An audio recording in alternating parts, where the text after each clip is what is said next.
أعوذ بالله من الشيطان الرجيم بسم الله الرحمن الرحيم السلام عليكم ورحمة الله وبركاته. Kita mulakan pertemuan kita pada malam ini dengan Ummul Kitab Al-Fatihah. A'udzu billahi minasyaitonir rajim. Bismillahirrahmanirrahim. Alhamdulillahi rabbil alamin arrahmanir rahim maliki yaumiddin iyyaka na'budu wa iyyaka nasta'in.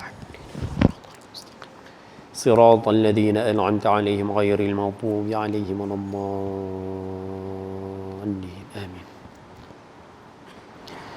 بسم الله الرحمن الرحيم الحمد لله وكفى والصلاة والسلام على رسولنا المصطفى وعلى آله وأصحابه وأنصاره وأتباعه وأهل ملته ومن اهتدى. اللهم اجعل جمعنا هذا جمعا مرحوما وتفرقنا من بعده تفرقا معصوما ولا حول ولا قوة إلا بالله العلي العظيم. قال الله تعالى في كتابه العزيز أعوذ بالله من الشيطان الرجيم يرفع الله الذين آمنوا منكم والذين أوتوا العلم درجات.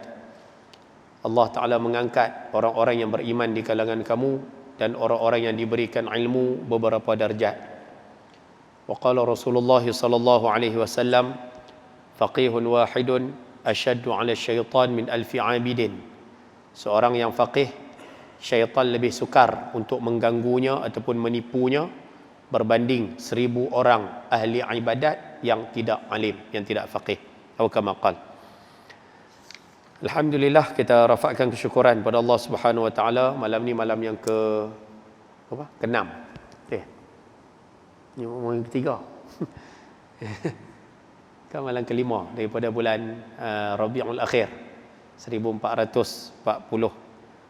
Sebab hari Ahad baru ni hari yang kedua.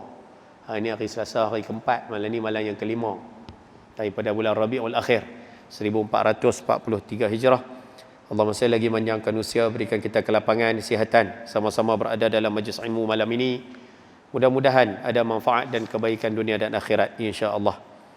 Ayah, ibu dan rahmati Allah Ta'ala sekalian, yang pertama sekali macam biasa, siapa yang masih lagi belum niat i'tikaf dalam masjid untuk ilmu, boleh niat sekarang. Mudah-mudahan keberadaan kita dikira sebagai satu ibadah di sisinya, insya-Allah. Baik. Malam ni insya-Allah kita sambung kembali perbincangan kitab kita, kitab 40 hadis pilihan susunan Ustaz Haji Abdullah bin Haji Abdul Wahab, wa nafa'ana bi 'ulumihi wa bi kitabihi fid dharain amin ya rabbal alamin. Yang mana kitab ini menghimpunkan hadis-hadis yang berkaitan dengan ilmu kemasyarakatan, ilmu ijtima'i, ilmu berkaitan dengan hablum minan nas, hubungan dengan manusia, bagaimana kita nak bermuamalah, berhubungan dengan manusia. Dan sebahagian daripada cara ataupun adab kita berhubungan dengan manusia ada dihimpunkan di dalam kitab ini. Bukan semualah, tapi sebahagian. Jadi mudah-mudahan kita dapat ambil faedah dan manfaat bersama. Malam ni kita sambung muka surat yang ke 9. Poin nombor? Ya? Poin nombor 3. Oh, tak habis hadis tu no. Aduh. Baik. Kita masih lagi berbicara berkaitan dengan hadis yang kedua. Masya-Allah, malam ni kita habis kot. Berkaitan dengan tajuk hak dan kewajipan seorang Muslim, ataupun dalam perkataan lain, tanggungjawab sebagai seorang Islam. Apa tanggungjawab kita kepada orang Islam yang lain? Bagaimana perhubungan kita dengan orang Islam yang lain? No? Wa qala al-musannif rahimahullahu taala, kita baca dulu hadis, kita sambung huraian dia di belakang. An Abi Hurairah radhiyallahu taala anhu, anna an-nabiy sallallahu alaihi wasallam qala haqqul muslimi 'alal muslimi sittun. Qila wa ma hunna ya Rasulullah? Qala idza laqitahu fasallam alayhi wa idza da'aka faajibhu wa idza istansahaka fansah lahu wa idza 'atasa fahamidallah fashammithu wa idza marida fa'udhu wa idza mata fa'atbi'hu atau kama qala rawahu al-khamsah. Daripada Abi Hurairah radhiyallahu taala anhu, Rasulullah sallallahu alaihi wasallam telah bersabda, hak seorang muslim terhadap muslim yang lain ada 6. Seorang sahabat bertanya, apakah dia ya Rasulullah? Sabda baginda, apabila engkau menemuinya, berilah salam. Apabila dia menjemput ke rumahnya, hendaklah engkau terima. Apabila ia meminta nasihat, berilah nasihat kepadanya. Apabila dia bersin lalu memuji Allah dengan alhamdulillah, maka doakanlah dia dengan yarhamukallah. Apabila dia sakit, lawatilah dia. Apabila dia mati, iringlah jenazahnya ke kubur. Hadis riwayat 5. Baik. Ayah-ayah, ibu-ibu rahmati Allah Ta'ala sekalian, hadis yang pertama, hadis yang kita baca ni kita dah bincang 2 round dah pun. No? 2 round dah. Malam ni sambung bercerita berkaitan dengan sebahagian daripada tanggungjawab kita kepada orang Islam yang lain. Yang pertama, bagi salam. Yang ni kita dah bincang panjang. Selesai. Yang kedua, bulan lepas kita dah bicara berkaitan dengan jemputan kenuri. Yang tu yang kita dah kongsi bulan lepas. Dan kitab yang saya sebut, yang saya kata nak bawa pada bulan ni, inilah kitab dia.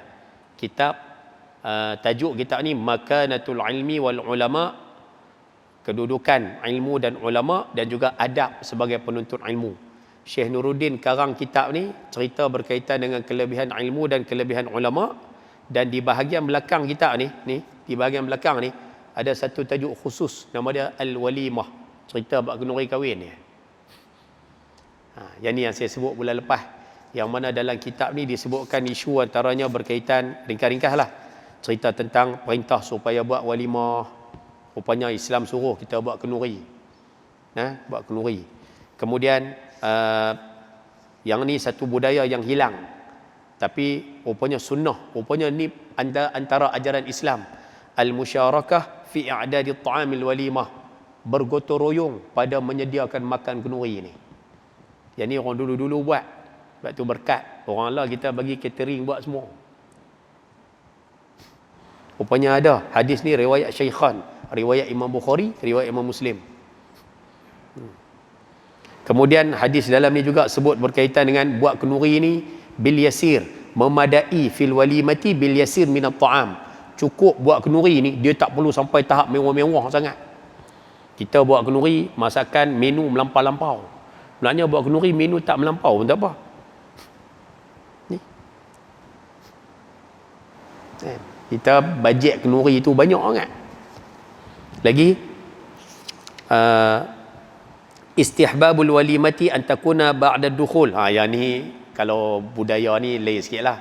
Rupanya sunnah buat kenuri ni kan, kita selalu bila akad nikah, lepas akad nikah selalunya mak bapak tahan anak-anak, tak bagi anak-anak pergi rumah apa nama mertua dia, suruh duduk dulu, nanti hari kenuri baru hantar pergi. Rupanya dalam Islam tak, dalam Islam ni sunat lepas akad nikah tu biar mereka bersama dulu. Kalau kata waktu kenuri tu anak dara, kita punya anak dara lah, pengantin perempuan tu, kalau kata dia bunting pun bagus, kalau kata lekat time tu bagus, kita tak, kita tahan lalu. Rupanya sunnah, disunatkan walimah antakuna ba'da dukhul, maksudnya lepas bersama baru buat kenuri kahwin. Kita terbalik. Boleh kan ni? Saja kongsi-kongsi sikit lah, pasal hari tu janji nak baca kan. Kemudian kena jemput, kalau orang panggil makan kenuri kena pi, ada dalil dia riwayat Syaikhan. Kemudian hak ni hati-hati sikit lah, sebab sejahat-jahat disebut syarrut ta'ami ta'amul walimah. Sejahat-jahat kenuri kahwin. Sejahat-jahat kenuri kahwin. Pasal apa jadi macam ni? Nabi sebut dalam hadis syarrut ta'ami ta'amul walimah. Sejahat-jahat kenuri ni adalah kenuri kahwin. Yang mana dalam kenuri tersebut yud'a ilaihal aghniya, dia panggil semua orang kaya-kaya yang mai makan. Wa yatrukul masakin, dan dia tinggal, dia tak panggil langsung orang-orang miskin. Rupanya kenuri ni kenuri paling jahat. Tak bagus kan. Kemudian ada lagi ustaz, hak ni isu puasa kan. Boleh tak boleh orang buat kenuri kita puasa? Ada dalil dia. Ani bin Umar radhiyallahu taala anhuma annahu kana idza du'iya ila al-walimah, ketika mana Abdullah bin Umar dijemput makan kenuri kan, kenuri walimatul arus, kenuri kahwin, ajaba saiman, dia pi dalam keadaan dia puasa. Dia pi makan kenuri, dia pi kenuri tapi dia puasa. Saiman kana au muftiran, sama ada dia pi tu kadang-kadang ada masa dia puasa, ada masa dia tak puasa. Fa in kana saiman da'a wa barakah, kalau kata hari dia puasa, dia pi juga kenuri tu, pi sampai doa berkat, barakallahu lakuma wa baraka alaikuma wa jama'a bainakuma bi khair. Habis-habis doa, balik Tu yang saya sebut pada hari tu, kata jemputan kenduri ni pi suar muka. Cukup. Tak makan pun tak apa. Kalau ada 10 kenduri, 9 kita pi suar muka ya. Jumpa tuan rumah, cukup. Hak ke 10, tiba 3 pinggan. Kan? Dah ada semua pakai nak diet kan. Jadi hak awal tu pi tak payah makan lagi. Hak ujung pi baru makan. Kalau pi 10 kenduri, 10 nak makan. Jenuh. Maknanya tak salah, tak makan pun tak apa. Wa in kana muftiran, kalau hari tu dia tak puasa, akala. Abdullah bin Umar makan. Jadi tak ada alasan. Siapa tak punya kenduri? Puasa. Lah, pi lah kenduri tu. Tak payah makan. Any question? Ada soalan? Dah nak baca hak ni lah. Hak ni saya ambil poin-poin dia. Dan disunatkan kalau kata puasa je nak Ustaz. Kami pergi makan kenduri, nak buka ke nak puasa. Kalau nak puasa boleh silakan. Tapi kalau buka lagi bagus. Berdasarkan dalil sana'a rajulun ta'aman. Ada seorang laki-laki, hadis ni riwayat Baihaqi. Seorang laki-laki buat kenduri, wada'a Rasulullah. Dia mengajak Rasulullah sallallahu alaihi wasallam dan para sahabat. Bila sahabat dengan Rasulullah dengan para sahabat sampai di rumah tuan kenduri tu, faqala rajulun, ada satu orang laki-laki kata apa? Inni shaimun. Saya puasa ni. Dah sampai rumah, saya puasa ni. Faqala Rasulullah sallallahu alaihi wasallam, Nabi bersabda, akhuka sana'a ta'aman. Ni dia ni kawan kamu ni, member hang ni buat kenduri. Hang tu senang bahasa tu. Kawan hang ni buat kenduri. Wada'aka, dia ajak kamu makan kenduri. Aftir, bukalah. Kalau puasa sunat, bukalah. Waqdi yauman makanahu, nanti puasa hari lain. Maknanya bahasa mudah dia Ustaz, orang jemput kita makan kenduri, kena pi. Pi makan pun tak apa, pi tak makan pun tak apa. Tak ada masalah. Understand? Boleh nak bagi refresh sikit lah. Kalau tak boleh pi macam mana? Ini yang kita sebut itu sebagai penutup tajuk ni. Wa'an Ata' qal, daripada Sayyidina Ata' bin Abi Rabah berkata, Du'ya Ibnu Abbas radhiyallahu ta'ala anhuma ila ta'amin wa huwa yu'aliju amra siqayah. Satu hari Abdullah bin Abbas, Sayyidina Abdullah bin Abbas ni dia dijemput makan kenduri, tapi dia sibuk urus urusan minum air Zam-Zam kepada orang jemaah haji. Dia duduk sibuk kerja tu. Jadi tak ada nak pergi makan kenduri. Faqala lil qaum, Abdullah bin Abbas kata kepada orang yang nak pergi kenduri, qumu ila akhikum. Ni, hampa pergi makan kenduri. Au ajibu akhakum. Tu, pergi terima jemputan kawan kita panggil makan kenduri, bakat-bakat pergi. Faqra'u alaihi salam, ucap kat dia salam. Maksud dia kirim salam. Tu bahasa kita lah. Kirim salam pada dia. Wa akhbiruhu, tolong habaq Ustaz dekat kawan habaq kenduri tu, anni mashghulun, aku tengah kalut, tak boleh nak pi. Maknanya bahasa mudah dia, kita kalau orang panggil makan kenduri tak boleh nak pi. Habaq. Habaq. Jangan buat senyap. Habaq. Cara habaq Ustaz macam-macam cara lah. Kirim boleh, lah telefon boleh, WhatsApp boleh, macam-macam cara lah boleh. Point dia, tolong bagi tahu. Jangan buat senyap. Boleh dapat dekat tu no? InsyaAllah no? Ni antara benda yang dikongsi lah, yang ada dalam kitab ni. Ni kalau nak mengaji, kena mengaji asing lah. Saja bagi point ni. Boleh no? InsyaAllah. Baik. Malam ni kita nak sambung baki daripada tanggungjawab orang Islam kepada orang Islam yang lain. Point yang ketiga. Apabila ia meminta nasihat ataupun pertolongan, sama ada pertolongan itu berupa wang ringgit atau buah fikiran bagi menyelesaikan kesulitan yang dihadapi, maka wajiblah diberikan sekadar yang terdaya. Rupanya di antara tanggungjawab orang Islam kepada orang Islam lain, bila kita didatangi oleh seseorang, bila siapa-siapa mai jumpa kita, minta tolong. Mai jumpa kita, minta tolong. Sama ada minta tolong tu boleh jadi dari sudut harta, mai minta nak pinjam duit, mai minta nak apa berhutang, mai minta nak bayar apa-apa, dia tersepit, dia nak pakai duit kita dulu, ataupun dia nak pinjam barang ke, dia nak pinjam apa cangkui ke, apa benda dia nak minta lah, dari sudut harta satu, ataupun yang kedua dari sudut bukan harta. Contoh, dia main nak luah perasaan, dia main nak release tension dia, cerita kok-kok kita boleh bagi idea kat dia. Dia main nak cerita masalah mudah-mudahan kita boleh bagi kat dia cadangan selesai masalah. Faham? Dia main minta pandangan, rupanya tanggungjawab kita kena raih tu dia tu. Kita tak boleh, bahasa ni kasar sikit lah, kita tak boleh buat keras. Tak, cari orang lain. Oh, pinjam duit cari aku, tak boleh. Tak boleh. Kan? Hampir tanya orang lain, aku tak reti apa. Hampir tanya aku, pergi cerita aku. Oh, tak boleh. Rupanya tu tanggungjawab kita mendengar.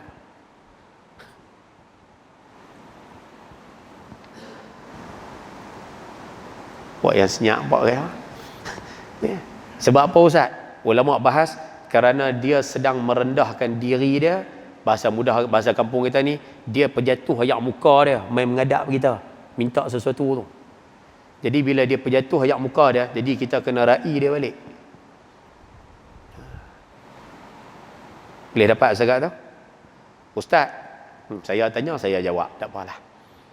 Kalau kata dia mai jumpa kami Ustaz, dia tu jenis mai berhutang selalu dah Ustaz, berhutang tak bayar. Jadi dia mai minta tolong. Kami nak tolong tak? Yang ni tak payah. Yang ni tak payah tolong. Nabi sebut la yuldarul mu'min min juhrin wahidin marratain. Orang beriman dia tak boleh biar diri dia kena masalah sama dua kali. Dulu dia mai sekali dah, mai buat muka sekupang nak pinjam, teriak sesak lah apalah, kita pun kesian. Betul lah, tanggungjawab kita mengaji, kita tolong dia, bagi pinjam kat dia. Bohlah 1,000 bagi pinjam. Dia janji, dia kata lepas sebulan bayar. Okey, kita pun duk tunggulah sebulan. Tengok lepas sebulan, duk buat jumpa lari. Lah dah masuk tahun ketiga dah Ustaz. Oi, dia pun lupa, saya pun malas nak bunyi Ustaz. Kalau bunyi berkelahi. Okey, 3 tahun dah. Janji sebulan dah. Tiba-tiba cuih main sekali lagi, dia buat muka seriau. Aku main tak tolong kali lagi, nak pinjam sekali 500 ya. Aku sesak sungguh ni.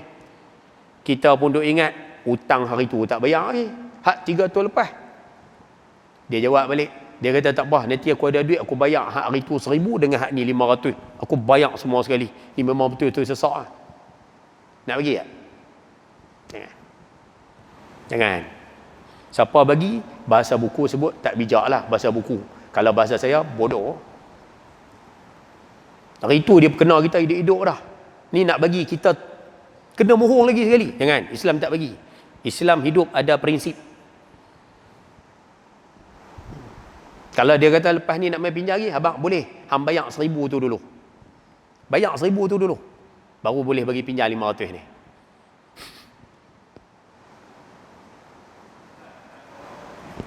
Macam mana?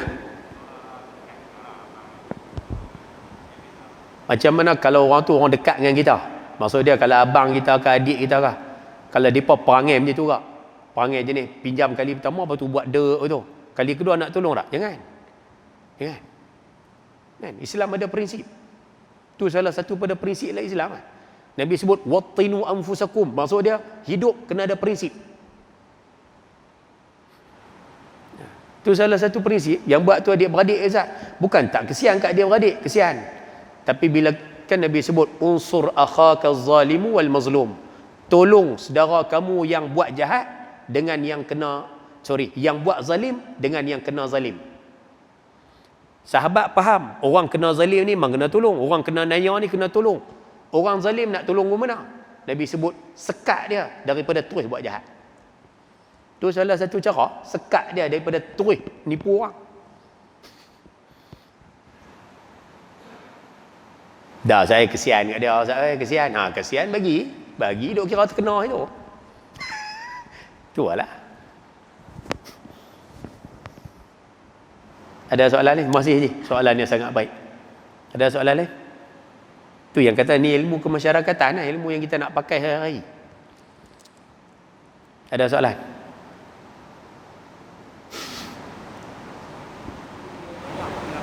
Ya?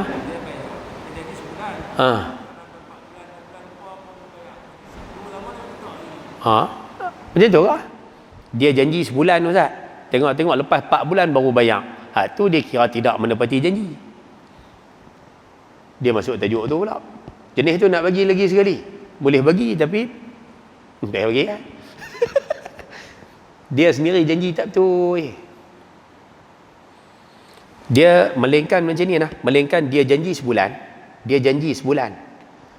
Bila cukup-cukup sebulan, dia main mengadap kita jumpa. Dia kata, minta maaf no, saya tak boleh nak bayar bulan ni. Minta maaf banyak-banyak. Boleh tak nak minta tangguh lagi 3 bulan? Boleh tak nak minta tangguh lagi sikit? Tak dan kisah ni, tak tahu nak cari duit kat mana. Minta maaf no. Kalau dia main minta kat kita macam tu, kita wajib bagi penangguhan. Kena bagi tangguh kat dia. Pasal dia main minta. Ni cerita tak main minta, buat senyap, belah tu. Tu tak boleh. Boleh dapat tu. Boleh kono, agak-agak tak terkena kono. Baik, sembuh. Itulah simple lah tajuk ni kan. Dalam hal ini perlu diingatkan, tapi kena ingat juga, kita nak tolong orang, nak bantu orang, nak bagi nasihat ke, nak bagi apa pun, ingat bahawa pertolongan yang diberikan seharusnya tidak mencampuri hal orang lain tanpa diminta. Yang ni kena ingat ke. Kita nak bagi nasihat ke orang, jangan duk kira bila bagi nasihat, kita nak orang hak terima nasihat ni buat macam mana kita kata.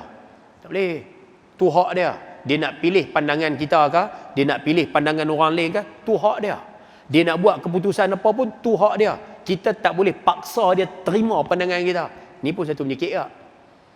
Kita bagi pandangan, kita duk suruh dia ikut pandangan kita. Bila tak dapat, dia tak ikut, kita tahu, dia ni aku cakap apa tak mau ikut. Sudah ikut tukar dia nak melingkup, tapi dia melingkup lah. Ni tak kena. Tu hak orang. Betul tak? Sama macam lah orang nak kalau isu vaksin. Kan? Saya punya prinsip mudah ya. Vaksin, hukum cucuk dia harus. Siapa yang tak cucuk, siapa yang cucuk, dah cucuk, okey. Cuma nak minta tolong satu ya. Tak perlulah kita menghina, mengecam orang yang tak cucuk. Tak payah duk kecam. Duk jumpa orang tak cucuk, dia ni keras kepala, vaksin tak mau cucuk, keras kepala. Lah, hak dia. Kita boleh nasihat, tapi kita tak boleh paksa dia. Dia tak mau cucuk tu hak dia. Macam apa yang kita duk pergi tribal, ni keras kepala ni geng-geng ni, semua geng-geng kena bohong ni. Kan? Ni jenis pok-pok percaya. Lah. Jangan. Orang yang tak cucuk langsung, tak perlulah mengecam orang yang cucuk. Ni dia tak cucuk pasal dah. Dia duk main kata, hancur vaksin lah. Cucuk vaksin. Geng Yahudi. Geng Yahudi terus. Cucuk vaksin geng Yahudi. Ustaz kena ke? Saya kena geng Dajjal. Pasal apa? Cucuk vaksin. Dia kata ni geng Dajjal. Geng Dajjal. Buat yang sampai teruk tu kan. Cucuk vaksin hukum dia harus. Harus je. Tapi menjaga hati sahabat, menjaga hati orang Islam, hukum dia wajib. Pihak tu, basic tu tak erti. Kasar ialah bunyi. Basic tu tak erti. Menjaga hati orang kan wajib. Kalau tak mau cucuk, tak apa. Hak kamu. Tak ada siapa paksa. Yang pergi duk kecam orang, buat apa? Kamu cucuk, tak ada masalah. Yang duk pergi kecam orang tak cucuk tu, buat apa?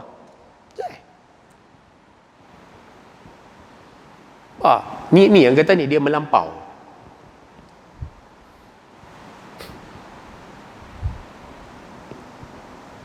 Any question?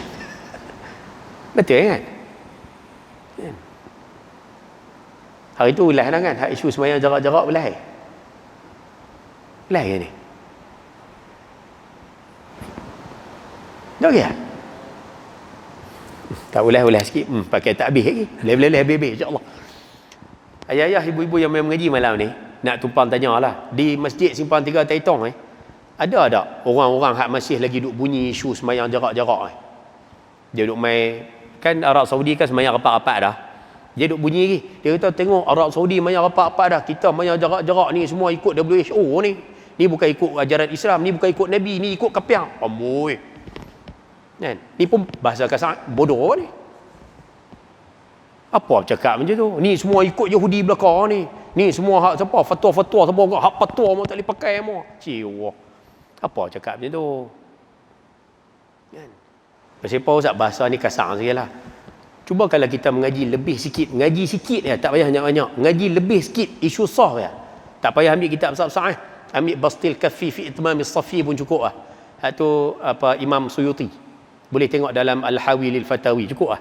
Tak payah ambil kitab besar-besar Cuba kita bahas sikit hukum sah ni. Kita selama ni duk sembahyang rapat-rapat macam tu, duk beretuh bau ni, beretuh bau kanan, beretuh bau kiri ni. Hukum dia apa? Apa hukum dia? Wajib ke, sunat ke, harus? Betul, itu sunnah Nabi, betul. Sunnah Nabi. Tapi sunnah Nabi itu yang wajib ke kita ikut? Sunat ke kita ikut? Haruskah kita ikut? Dia ada sunnah Nabi yang wajib kita ikut kan? Nabi sembahyang fardu, kita wajib sembahyang fardu. Nabi SAW puasa sunat hari Isnin. Itu sunnah Nabi. Kita sunat ikut puasa sunat Isnin tu. Ada sunnah Nabi yang harus saja kita ikut. Nak buat-buat, tak mau buat sudah. Contoh dia apa? Sunnah Nabi kahwin banyak. Kita ikut, nak buat-buat, tak mau buat sudah. Soalan dia sekarang, sembahyang rapat-rapat tu hukum dia wajib ke, sunat ke, harus? Kalau wajib, sembahyang rapat dapat pahala. Sembahyang tak rapat, tak bertuh bau, dosa. Wajib. Kalau sunat, bertuh bau dapat pahala. Tak bertuh bau, rugi. Tak ada pahala. Harus, bertuh bau pun tak apa, tak bertuh bau pun tak apa. Mana satu? A wajib, B sunat, C harus, D tak tahu. Tak tahu nak jawab saya. Okey, I'm not wa'ani dengan mi'tin lah. Hukum dia sunat. Sunat. Bertuh bau tu sunat. Jadi bila bertuh bau tu sunat, sembahyang rapat-rapat tu sunat. Habis tu kalau sembahyang jarak, kalau tak bertuh bau, hukum dia makruh. Lawan sunat makruh. Makna sembahyang kalau tak bertuh bau, hukum dia makruh. Makruh ni maksud dia Tuhan tak suka. Makruh. Boleh faham tak tu? Kan?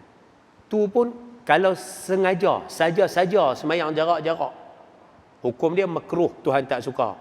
Kalau ada sebab, sembahyang jarak tu ada sebab, hukum dia harus, tak apa. Contoh, tu nampak tiang fak. Kita sembahyang dekat tiang tu, kita sembahyang belah sana tiang, kawan kita sembahyang belah sini tiang. Pasal apa? Pasal ada tiang. Kita dengan kawan kita jadi jarak. Sebab apa? Sebab ada tiang. Tak apa. Tengah-tengah duduk sembahyang, burung berak betul-betul kat sini, berak tengah ni. Kita pun adjust sikit belah kiri, kawan kita adjust sikit belah kanan. Pasal apa Ustaz? Ada tai Ustaz, tengah-tengah tu jatuh. Nak sapu tengah sembahyang lah. Biar dulu lah, adjust sikit lah. Jadi kita berjarak, tak apa. Tengah-tengah sembahyang, soh ni, terpoluh ke mana tau. Berlubang. Kita renjak belah sana sikit, kawan kita renjak belah sini sikit, berlubang. Tak apa. Jadi kalau ada sebab, tak apa. Habis itulah kita sembahyang jarak-jarak ni ada sebab tak? Ada sebab kan? Sebab Allah penyakit. Okey, bila ada penyakit, sembahyang jarak macam ni, tak apa. Harus. Selesai. Yang nak pergi tibai siapa ni Yahudi, agenda Yahudi apa belakang. Lepas tu mai sampai apa? Ni fatwa apa semua ikut agenda Yahudi. Amboi. Hak duduk dalam fatwa tu bukannya hak jenis apa duduk tepi jalan tak mengaji. Habis tu sampai bila kita nak sembahyang jarak-jarak macam ni Ustaz? Allah, tunggulah Jawatankuasa Fatwa Pulau Pinang bersidang. Depa bukan bersidang tiap-tiap hari. Depa setahun 3-4 kali ya. Semua ada kerja masing-masing. Nanti depa duduk bersidang, COVID telah pun kurang, COVID telah pun reda. Okey, jadi masjid dan surau semua boleh rapatkan balik sah seperti biasa. Selesai lah, ikut je lah. Faham tak bahasa tu? Ya, yang sampai duk pergi tibai ni semua ikut. Siapa yang dah tibai kena pergi minta maaf balik. Buat je lah. Lepas tu kita jangan gopoh. Sabar. Jangan gopoh. Kau pakai tibai dah macam mana kan? Tak apalah kan, betul pelan-pelan. InsyaAllah, don't worry. Ya. Boleh jadi ini satu pengajaran untuk kita semua. Lepas ni jangan gopoh. Sabar Ustaz. InsyaAllah ada penyelesaian dia. Baik. Boleh kono? Duk cerita tajuk vaksin tadi nak abang jangan paksa. Kita bagi pandangan, orang tak mau terima pandangan kita. Okey, selesai. Masing-masing hendaklah menjaga perhubungan. Cuma yang paling penting jaga hubungan sesama Islam dan persahabatan berpandukan firman Allah Taala, wa tawasau bil haqqi wa tawasau bis sabr. Berilah nasihat dengan hak. Hak tu maksudnya kebenaran. Maksud dia berilah pesanan benar, berilah pesanan-pesanan yang sebenarnya, yang betul, dan juga berilah pesanan dengan sabar. Maksud dia kena sabar. Orang tak ikut jangan paksa. Orang tak mau dengar cakap kita jangan marah. Tu aja. Deno, ada soalan nak tanya? Any question? Tak ada, selesai. Poin yang keempat. Baiklah. Apabila dia bersin, Kan? Satu di antara perkara yang ada yang mengatakan ini satu nikmat daripada Allah Ta'ala, bersin ni. Sebab tu bila bersin, kita ada ucapan tertentu. Apabila ia bersin dan mengucapkan Alhamdulillah, hendaklah orang yang mendengarnya menjawab Yarhamukallah. Satu di antara tanggungjawab orang Islam, kita bila dengar ada siapa-siapa bersin, orang bersin tu sebut Alhamdulillah. Dia sebut Alhamdulillah, tanggungjawab kita sebut Yarhamukallah. Yarhamukallah. Alhamdulillah, maksud dia segala puji hanya bagi Allah. Yarhamukallah, mudah-mudahan Tuhan kesian kat kamu. Mudah-mudahan Tuhan sayang kat kamu. Itu maksud Yarhamukallah. Rupanya tu tanggungjawab kita tu. Dengar orang bersin, kena sebut Yarhamukallah. Ustaz, saya tanya, saya jawab. Kalau dia tak sebut Alhamdulillah macam mana Ustaz? Dia bersin, dia tak sebut Alhamdulillah. Duk peng-peng tepi saya Ustaz. Dia tak sebut Alhamdulillah. Kita nak doa tak? Yarhamukallah pada dia. Tak payah. Tak payah doa. Itu tak payah doa. Kalau boleh tak kami nak peringat dia? Alhamdulillah. Boleh tak? Baik. Sangat baik. Boleh dapat zakat tu? Ustaz kalau dia bersin dia sebut excuse me. Oh. Dia tu orang putih. Dia kena sebut Alhamdulillah. Boleh kena. Syekh Zainal Asri, tak silap saya lah, beliau pernah bahas dalam YouTube isu berkaitan dengan bersin ni. Dia kata satu suasana yang pernah berlaku pada beliau di Mesir. Dia turun semayang subuh di satu masjid, dia terlewat sikit, tapi orang belum semayang lagi lah. Dia duduk sah yang kedua. Baru berdiri nak angkat takbir, dia bersin. Bila dia bersin, dia sebut Alhamdulillah. Dia kata tak pernah berlaku, tak pernah jumpa lah suasana tu di tempat lain. Dia kata sah yang pertama ni, boleh kata kebanyakan ni pun semua pakak pusing belakang, pakak kata Yarhamkallah. Mudah-mudahan Tuhan kesian kat kamu, Tuhan sayang kat kamu, Tuhan kasih kat kamu. Yang ni kita mau. Pasal apa Ustaz? Kita tak tahu siapa di kalangan manusia ni wali Allah Ta'ala, kekasih Tuhan. Boleh jadi kekasih Tuhan ni doa dia mustajab. Kita tak tahu. Cuba bayang, kita dengar orang bersin ataupun kita bersin, kita sebut Alhamdulillah. Orang yang mendengar tu doakan kita, mudah-mudahan Tuhan sayang kat kamu. Tuhan sayang habis habis meta. Kan saya baca hadis tu hari tu kan. Allah Ta'ala bila sayang dengan seorang hamba, Allah Ta'ala akan bagi tahu pada Jibril, ya Jibril inni uhibbuh, aku sayang dia. Kamu sayanglah pada dia. Bila Jibril alaihi salam sayang dengan manusia tersebut, Jibril akan maklumkan pada semua malaikat, wahai malaikat, Allah Ta'ala sayang manusia ni, aku sayang kepadanya, maka kamu semua sayanglah padanya. Dan bila malaikat semua sayang kepada makhluk, malaikat ada yang turun ke bumi bertugas, jaga bukit, jaga ayak, jaga haiwan, jaga tumbuhan, jaga macam-macam. Malaikat akan maklumkan, wahai makhluk Allah, Allah Ta'ala sayang dengan manusia tu, aku sayang dengan manusia tersebut, kamu kena sayang dengan manusia tersebut. Mafhum pada hadis. Sebab itu orang yang Allah Ta'ala kasih, semua makhluk akan kasih pada dia.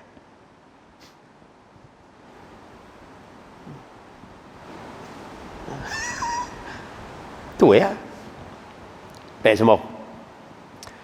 Ini adalah kerana kenapa nak kena baca Alhamdulillah, kenapa nak kena doa Yarhamukallah. Kerana apabila seseorang bersin, maka ia telah terlepas daripada sesuatu yang menyekat perjalanan nafasnya dan kembali merasa lapang dan selesa. Bila rasa ada sangkut, bersin, dia lepas. Dengan itu dia mengucapkan syukur memuja Allah dengan Alhamdulillah. Lepas tu ingat siapa bersin, sebut Alhamdulillah. Orang yang mendengar ucapan itu berkewajipan mendoakannya dengan menyebut Yarhamukallah. Tu ya. No? Dan saya rasa ayah ibu-ibu lebih maklum, bila orang bersin sebut Yarhamukallah, kita yang bersin tu akan sebut Yarhamna wa yarhamkumullah. Tu satu doa. Yarhamna wa yarhamkumullah. Maksud dia, mudah-mudahan Allah Ta'ala sayang kami dan sayang kamu. Ada doa yang lain sama makna, Yahdikumullah wa yuslihu balakum.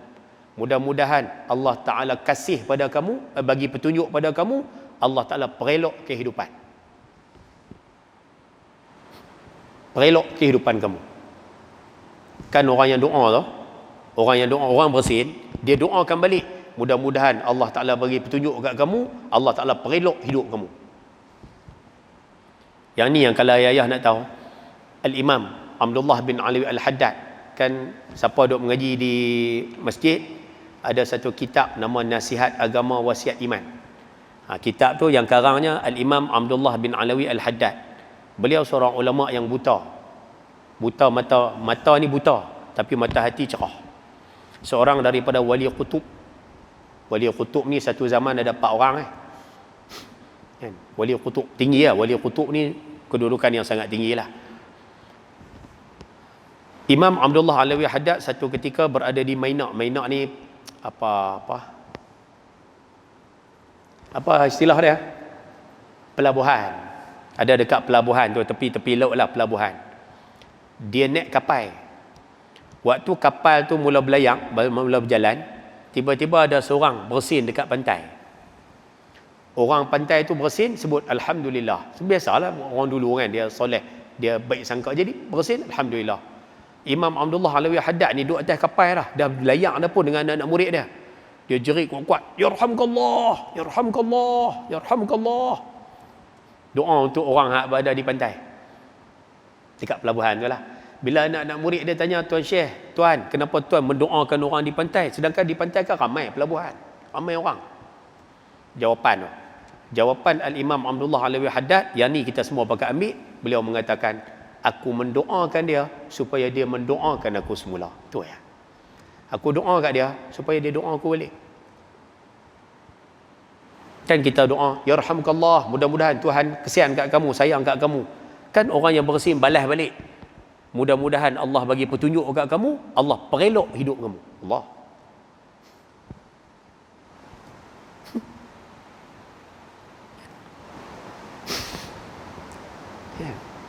Kita tak tahu siapa di kalangan manusia ni wali Allah Ta'ala. Tak. Ayah-ayah kalau perasan orang tua-tua dulu kan, kalau buat baca Yasin malam Jumaat ke bila ke, perasan tak mereka himpun 40 orang. Perasan kan? Himpun 40. Macam mana pun bagi cukup 40. Rupanya ada hadis riwayat Imam Baihaqi. Rupanya bila berhimpun 40 orang, ada seorang wali. Wali ni bukan maksud dia hak terbang sana, muncul sana, hilang di Taitung ni, jumpa di Mekah, bukan tu. Tak gitu apa. Wali ni kekasih Allah, doa dia mustajab. Sebab tu orang tua-tua dulu kalau nak buat baca Yasin apa, dia akan cari bagi cukup 40. Bukan saja-saja tu. Depa ada sandaran. Kita lah tak kisah sangat bab tu. Sedangkan bila ada 40, bila baca doa, amin, amin, akan ada seorang kekasih Allah yang mengaminkan. InsyaAllah doa mustajab.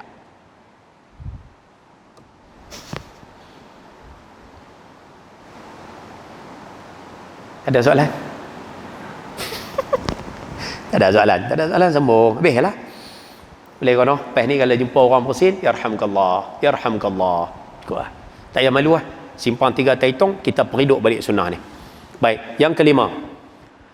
Apabila dia sakit, hendaklah kamu menziarahinya. Yang ni kalau boleh ayah-ayah, ni bagi penuntut ilmu lah. Bagi orang mengaji, dia bahasa Melayu kita ni dia kurang sikit. Kita bahasa Melayu ni, pergi tengok orang sihat, pergi tengok orang sakit, semua kita pakai istilah ziarah. Ziarah apa? Ziarah bermat, aksiden. Orang sakit pun kita panggil ziarah. Orang sihat pun kita panggil ziarah. Betul? Tapi dalam Arab dia lain sikit. Arab kalau orang sihat dia panggil ziarah. Sama macam biasa, ziarah orang sihat. Tapi kalau orang sakit dia panggil iyadah. I-Y-A-D-A-H, iyadah. Orang sakit disebut iyadah. Dia tak panggil ziarah. Ziarah ni orang sihat. Tapi Melayu kita semua ziarah lah bina. Ziarah banon, macam apa? Anak dia meninggal kemarin. Dia pun duk sakit tu. Kan? Nampak, kita Melayu ziarah lah semua, tak apalah, boleh pakai. Cuma ziarah dengan iyadah pahala tak sama. Tengok orang sihat dengan tengok orang sakit pahala tak sama. Tengok orang sakit pahala lebih besar. Apabila dia sakit, hendaklah kamu menziarahinya. Disunat kita pi iyadah, pi melawat dia. Ziarah menziarahi adalah satu amalan yang sangat baik digalakkan oleh Islam kerana ia boleh merapatkan perhubungan dan persahabatan. Betul? Duk pergi ziarah tu, duk pergi melawat tu, duk pergi tengok tu. Sebab tu orang tua-tua dulu kalau perasan, dengar orang kawan sakit dia sampai. Dengar orang sakit start motor sampai. Budaya tu orang tua-tua dulu banyak. Ayah-ayah pun buat lagi. Tapi anak-anak muda lah hilang. Nah, dengar orang sakit tak apa nanti ya. Dia tidak keluar tapi ya. Kan? Silap tak pergi terus tak apa. Tak apa nanti ya 2 tahun. Nanti tu 2 tahun. Padahal rupanya pahala besar. Baik. Sama ada pada masa sihat atau pada masa susah. Ziarah dalam masa sakit, maksudnya pergi tengok orang masa sakit ni adalah tanda simpati yang dapat mewujudkan suasana baik yang boleh memberi kekuatan dan ketenangan jiwa kepada si pesakit. Baik. Siapa nak catit. Siapa tak mau catit pun dengar ya. Saya nak kongsi sikit lah. Sikit-sikit ya. Saya pun tak reti banyak. Kita sebut sikit berkaitan dengan adab pergi tengok orang sakit. Sikit-sikit ya. Saya sebut dalam bentuk poin-poin lah bagi senang. Antaranya, tengok orang sakit ni nombor 1, jangan lawat lama-lama. Jangan, bahasa mudah, jangan pi lama. Tengok orang sakit ni jangan lama-lama kan. Melainkan jika diminta. Pergi tengok orang sakit ni, pergi saat-saat ya, pergi 15 minit, 20 minit, duduk saat ya, jangan duduk lama-lama.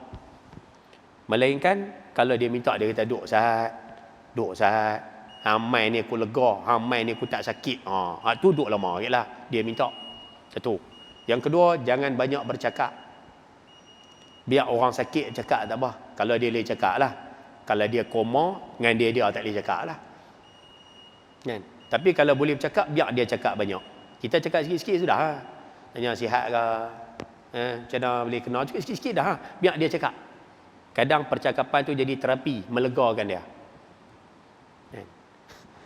Boleh? 2. Kalau dia tak mau bercakap, dia tak mau bercakap, tak apalah buat macam mana. Kita tanya, hai, macam mana ada aksiden? Dia kata, hang ni orang ke 479 dah, main tanya soalan ni.